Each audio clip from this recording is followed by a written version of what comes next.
Hi hello நம்ம இன்னைக்கு இந்த வீடியோவில் எந்த விஷயத்தை பற்றி பேச போகிறோம், யாரை பற்றி பேச போகிறோம் அப்படின்னு சொல்லி கேட்டோம் அப்படின்னா, கரூர் சம்பவம் இருக்கு இல்லையா, அதில் துவண்டு போயிருந்த தாவேக்காவை மறுபடியும் தூசி தட்டி தூக்கி நிப்பாட்டியிருக்காரு தாவேக்காவுடைய தலைவர் விஜய் அப்படின்னே சொல்லலாம். ஸோ அந்த கரூர் இன்சிடென்ட்டுக்கு அப்புறமாவே வந்துட்டு பார்த்தோம் அப்படின்னா தாவேக்கா இருக்காங்க இல்லையா, தாவேக்காவுடைய செயல்பாடுகள் அப்படின்றது முற்றிலுமாக முடக்கப்பட்டிருந்துச்சு அப்படின்னு தான் சொல்லணும்.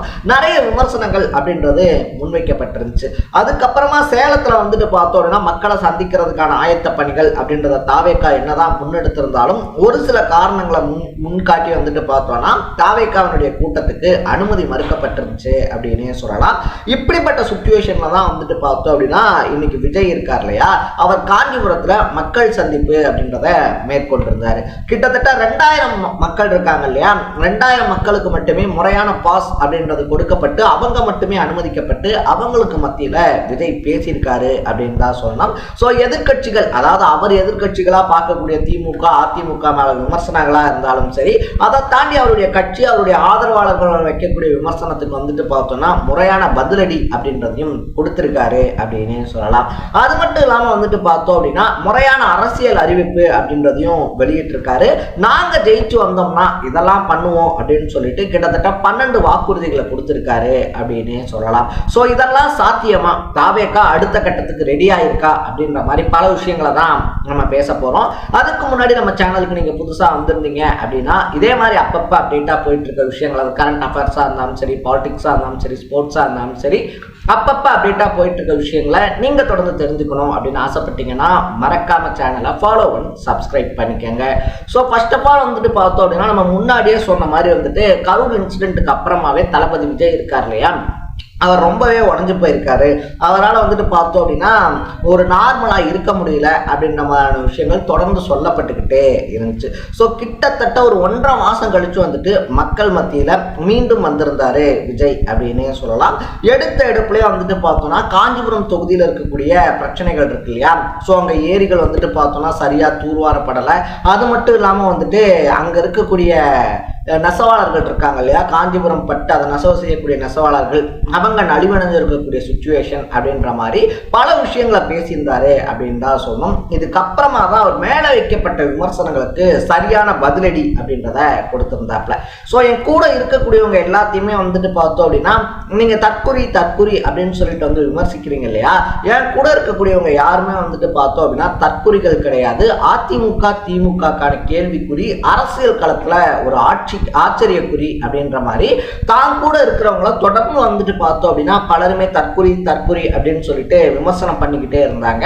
இது சோசியல் மீடியாஸ்லயுமே வந்துட்டு பார்த்தோம் அப்படின்னா பெரிய அளவில் பேசப்பட்டுக்கிட்டு இருந்துச்சு அப்படின்னு தான் சொன்னோம். ஸோ முதல் முறையா வந்துட்டு பார்த்தோம்னா தன்னுடைய ஆதரவாளர்கள் தற்குறிகள் இல்லை, அவங்க ஒரு ஆச்சரியக்குறி அப்படின்னு சொல்லிட்டு அவருடைய ஆதரவாளர்களை உற்சாகப்படுத்தியிருக்காரு அப்படின்னே சொல்லலாம். ரெண்டாவது விஷயத்தை பொறுத்த வரைக்குமே வந்துட்டு பார்த்தோம்னா நான் வந்துட்டு ஒரு குறி அப்படின்றத வைக்க மாட்டேன், அந்த குறி நான் வச்சேன் அப்படின்னா அது தப்பாது, இன்கேஸ் அது தப்புற மாதிரி இருந்தா நான் மறுபடியும் சொல்றேன் நான் குறியே வைக்க மாட்டேன் அப்படின்னு சொல்லி எம்ஜிஆருடைய வசனம் இருக்கு இல்லையா, அதை மிக தெளிவா பேசியிருந்தாரு அப்படின்னு தான் சொல்லணும். ஏண்டா விஜய தொட்டோம் அப்படின்னு சொல்லிட்டு இவங்க ஃபீல் பண்ணக்கூடிய காலம் வெகு தொலைவில் இல்லை அப்படின்னு சொன்னதோட மட்டும் இல்லாம மக்களுக்கு ஒரு விஷயம் வேணும் அப்படின்னா அதை மக்கள் தான் போராடி வாங்கிக்கணும். ஏன்னா இன்னைக்கு இருக்கக்கூடிய ஆட்சியாளர்கள் இருக்காங்க இல்லையா, அவங்க மக்களுக்கு நல்லது செய்யற மாதிரிலாம் தெரியல. அதனால மக்களுக்கு ஒண்ணு வேணும் அப்படின்னும் போது மக்கள் தான் அதை போராடி வாங்கணும் அப்படின்னு சொல்லிட்டு மக்களுக்கான ஒரு எழுச்சி உரை அப்படின்றதும் தந்திருந்தாருன்னு தான் சொல்லணும். இது மட்டும் இல்லாம இதை தாண்டி பார்க்கும்போது வந்துட்டோம்னா வாக்குறுதி அப்படின்றது இருக்கு இல்லையா, அந்த வாக்குறுதி அரசியலுக்குள்ள விஜய் உள்ள வந்திருக்காப்ல அப்படின்னே சொல்லலாம். ஏன்னா எலெக்ஷன் களம், தேர்தல் களம் அப்படின்னு சொல்லி நம்ம பார்க்கும்போது எந்த கட்சி என்ன மாதிரியான வாக்குறுதிகள் கொடுக்குறாங்க அப்படின்றது ரொம்ப ரொம்ப ரொம்ப முக்கியமான விஷயம். ஏன்னா ஒரு காலத்துல கலர் டிவி தரோம் அப்படின்னு சொல்லி சொன்னவங்க தான் ஜெயிச்சிருக்காங்க, இன்னொரு பீரியட்ல நாங்க லேப்டாப் தரோம் அப்படின்னு சொல்லி சொன்னவங்க ஜெயிச்சிருக்காங்க.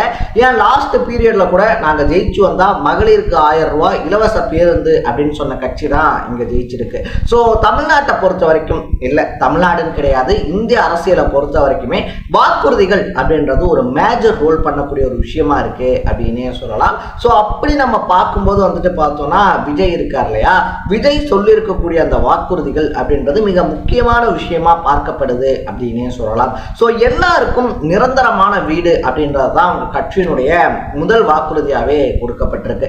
இன்னும் பெரும்பாலானவங்களுக்கு வந்துட்டு பார்த்தோம் அப்படின்னா ஒரு நிரந்தரமான வீடு அப்படின்றது இல்லாத சுச்சுவேஷன் தொடர்ந்து இருந்துகிட்டு இருக்கு அப்படின்னே சொல்லலாம். அதனால எல்லாத்துக்கும் நிரந்தரமா ஒரு வீடு, வீட்டுக்கு ஒரு பைக் அப்படின்றது.